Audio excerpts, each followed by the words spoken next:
All right, we're back in the shop today. We've got the heat on, the lights on, and I've got the Beetle up in the air. I'm gonna do an oil change today. I'm also going to inspect the spring plates and see what we've got there. I've got it up in the air because it's just easier to get the camera underneath there and work underneath there. In the move, I lost my holder somewhere.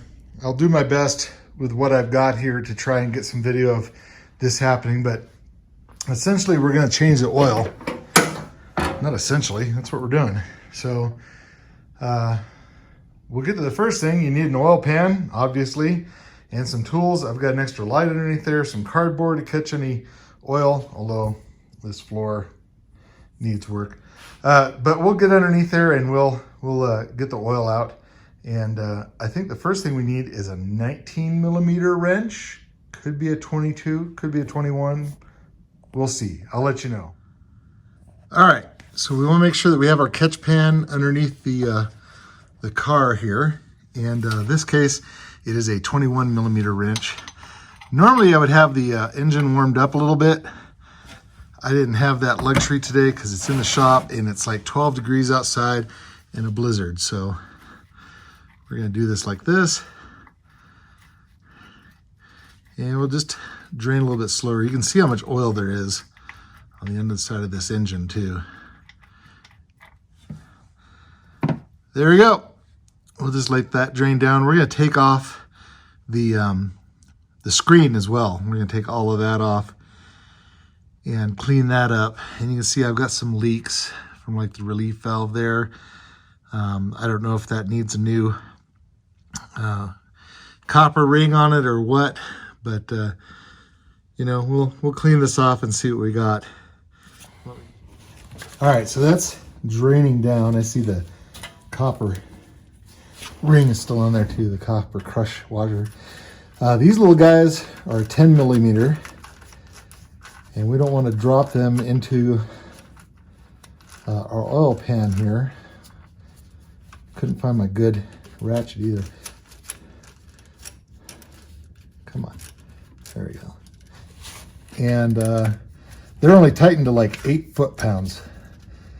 So don't over tighten these when you tighten them up. And that's the other thing that happens is people over tighten these. I also discovered I owned gloves of many types here. So, God, this ratchet's terrible. This oil is stone cold too. And I'm going to get a rag as well. So I'll need that, but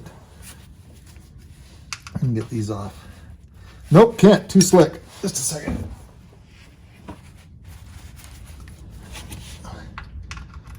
There we go. Nope, too tight. And now my oil pan is full. I'm doing good here. This is going exactly how I hoped it would. I'm gonna get a different 1/4-inch ratchet.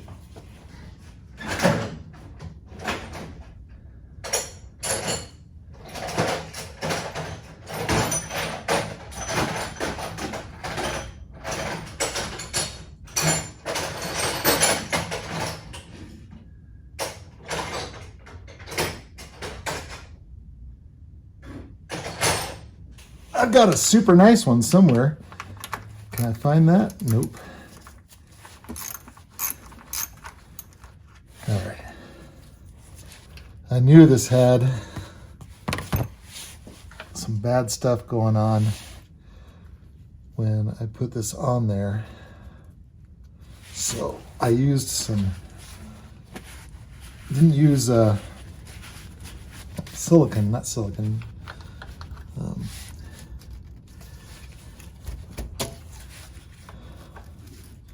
what's it called? I guess it is silicone. I used a little bit of P-Tex, but there we go. It'll come off there. There it is. So the bottom plate.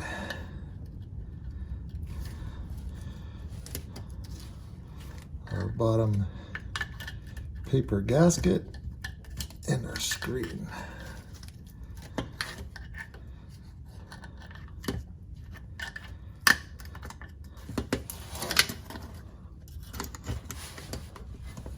There we go.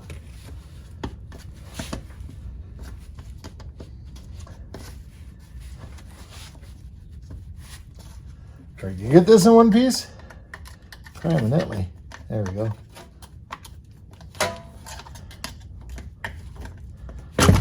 There it is. And there's our screen. And our screen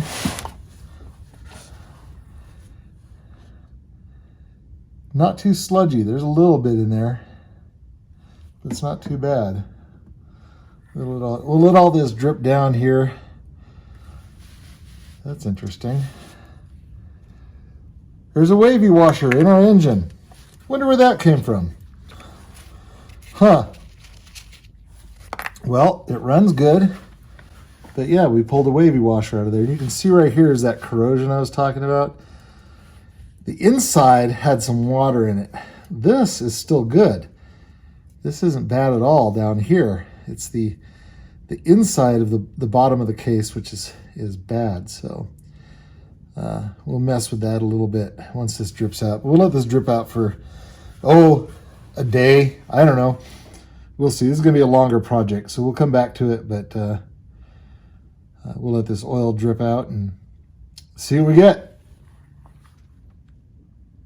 All right, while we're letting the oil do its thing, we can work on the valves a little bit too.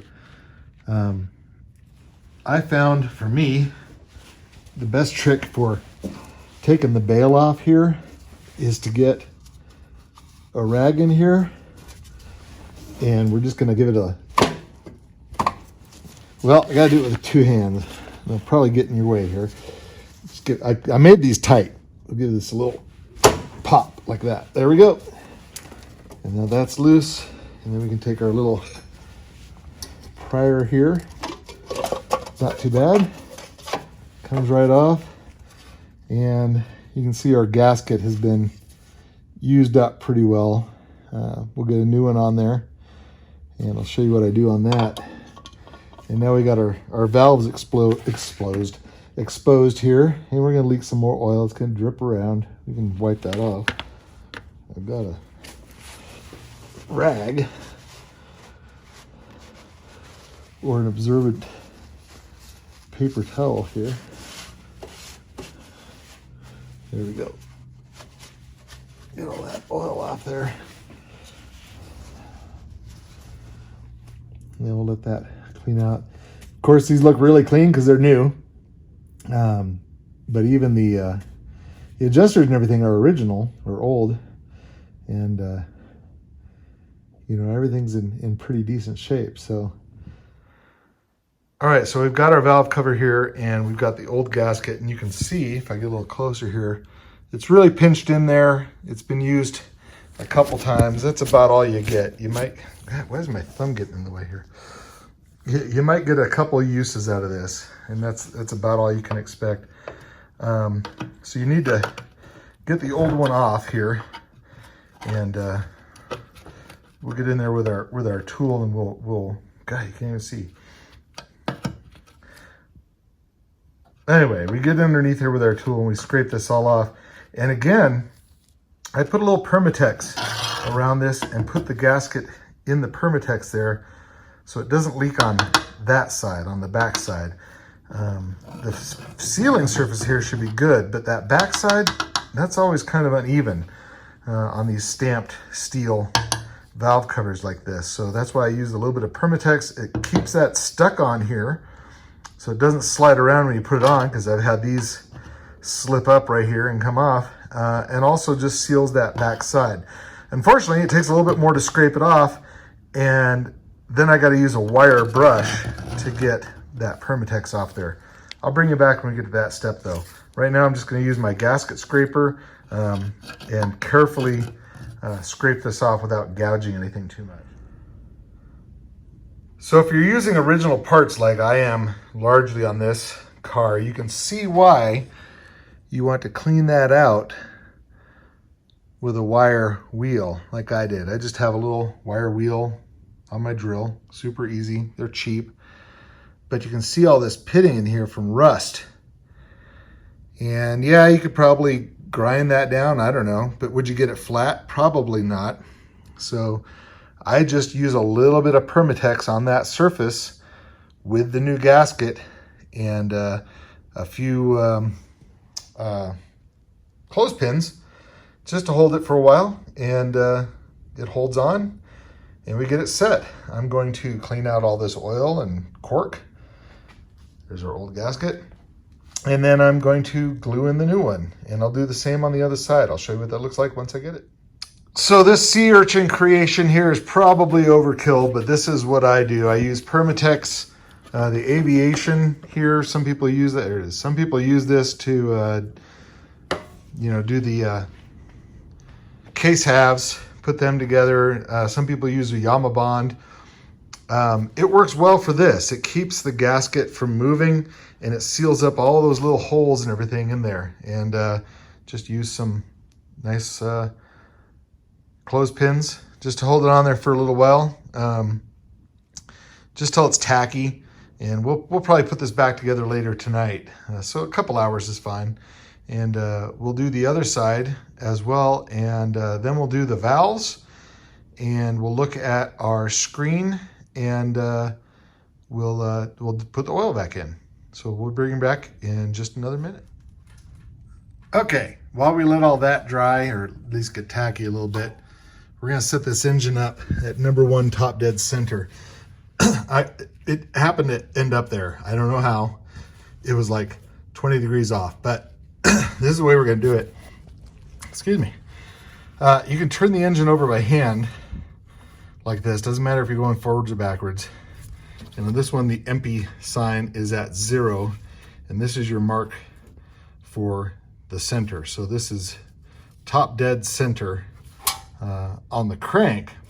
And then you tell it's #1. You can fiddle with the valves, but that's can be misleading.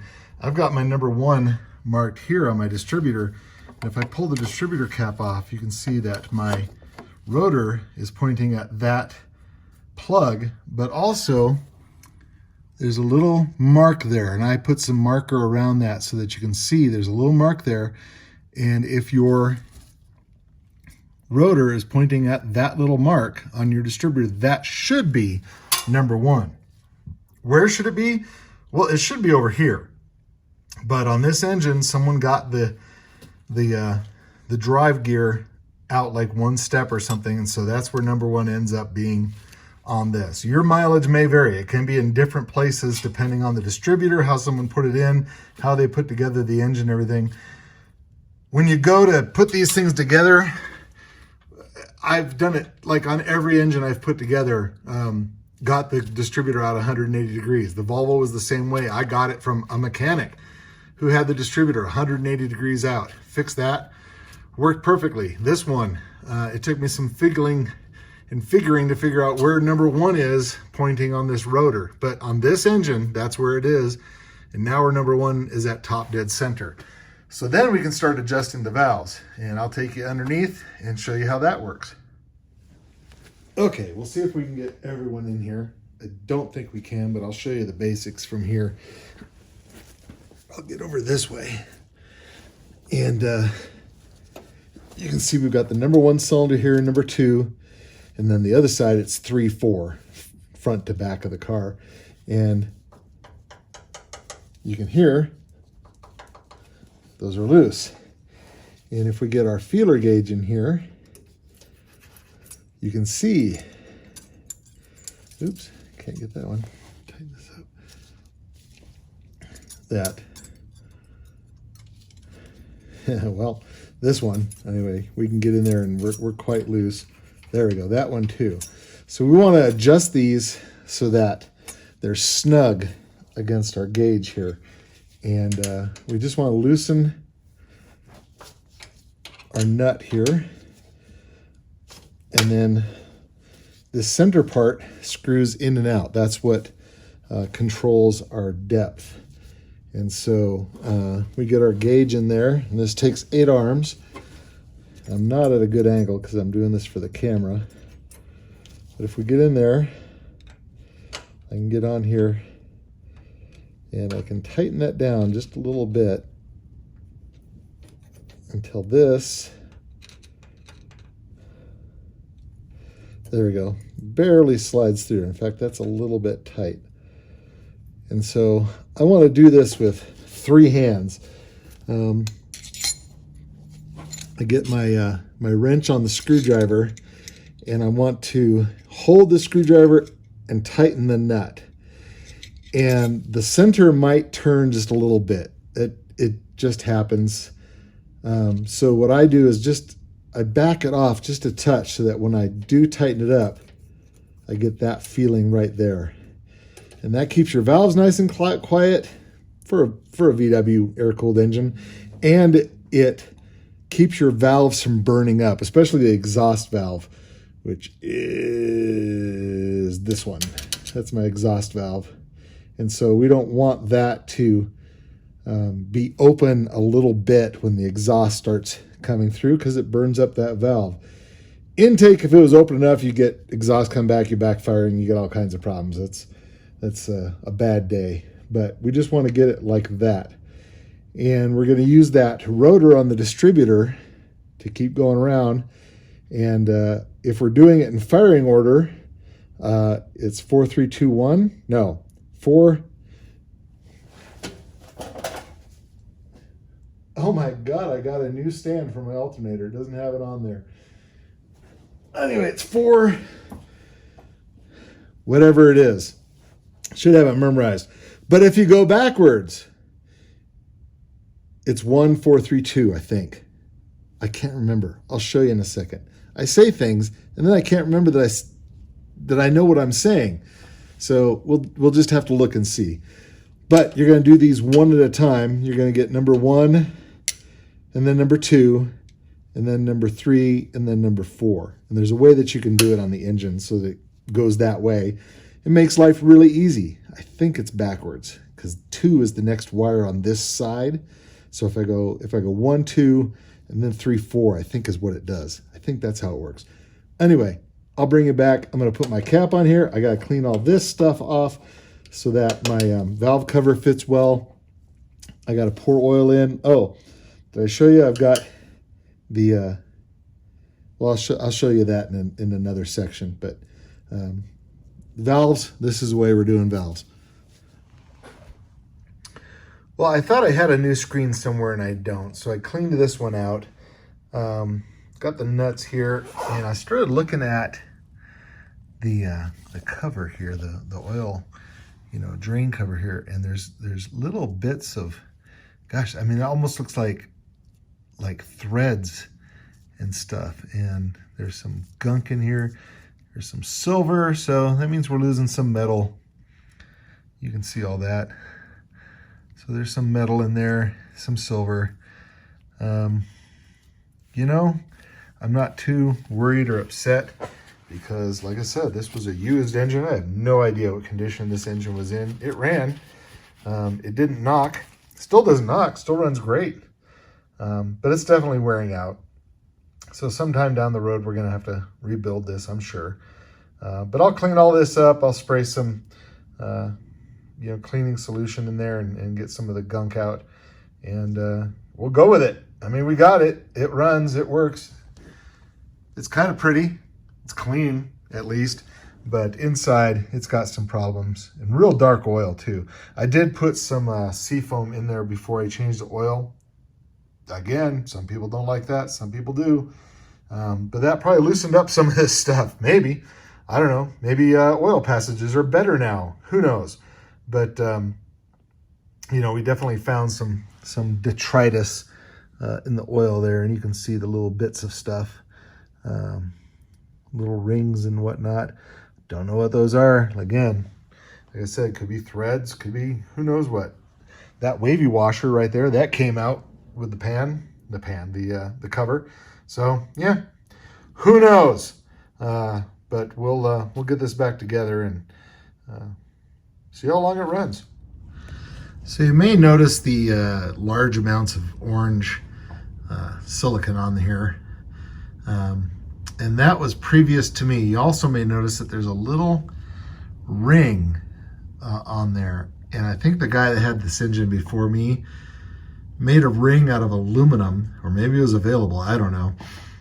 And that ring is sitting up there against the bottom of the block, and it was kind of put in there with, you know, gasket material, silicone gasket material, and in hopes of keeping the oil from leaking out. It largely works, except for that one stud there in the back that won't stay in. And I'm gonna see what I can do with that. Maybe I can put a nut on the other side of it. I don't know. I hate to resort to JB Weld, but it might be JB Weld, but we'll see. It works so far, and as little as I drive this car, maybe 3,000, 4,000 miles a year, it held together pretty well, and it's going to hold together until I buy a new case and start building a new engine. But for now, you know, it does what it's supposed to do, so we'll probably leave it. But I just wanted you to see that because I didn't want anyone to say in the comments that they noticed it was held together with baling wire and bubble gum, which it is. And there's part of the reason why, that business right there. So I'll do the best I can with it, and it's still an enjoyable car to drive. So it is what it is. All right, so we've got our drain plug back in, and we've got our cap back on, or whatever that's called. Dang it. I'm having brain farts all over the place today.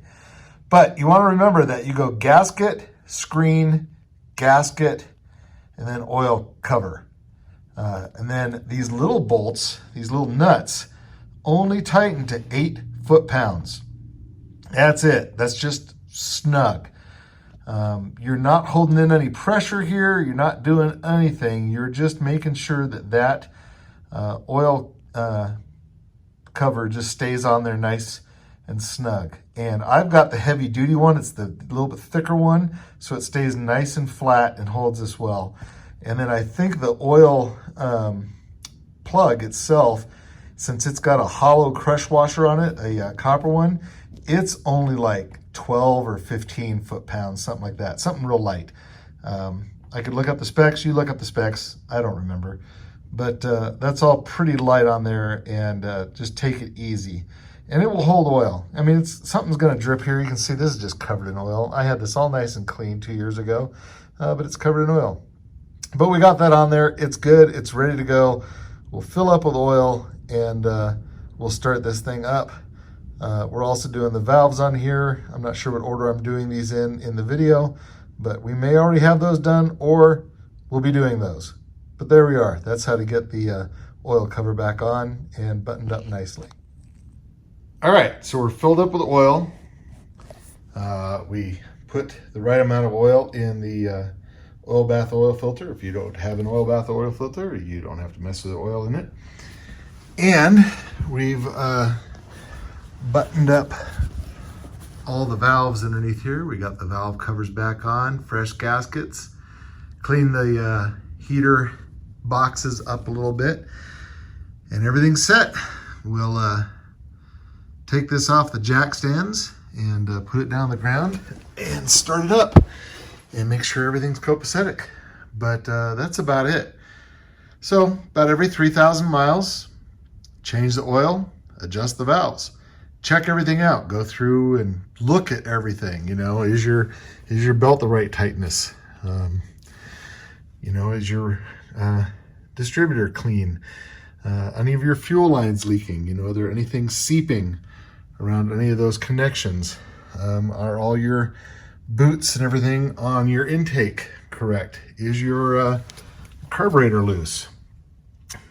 You know, are these hoses good? You know, all of that stuff. You just want to make sure everything looks right and is behaving the right way. So that's really about all there is to it.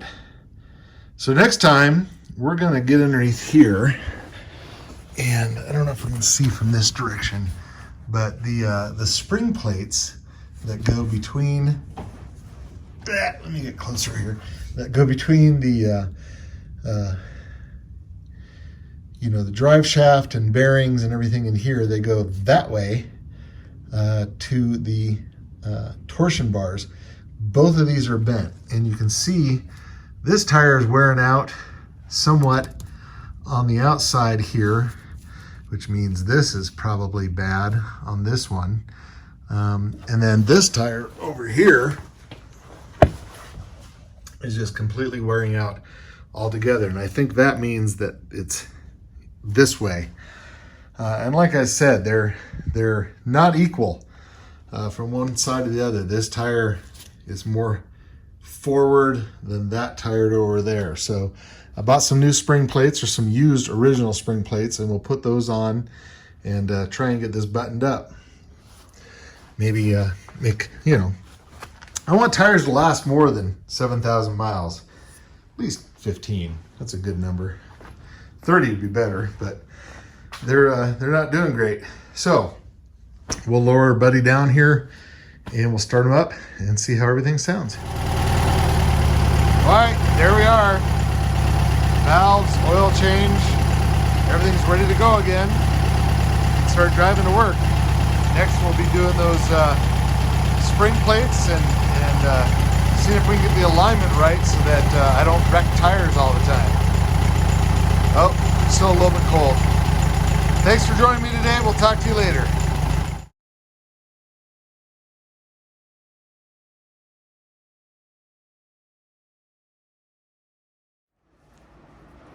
When you open the door and see this, you know it's a good day to stay inside the shop.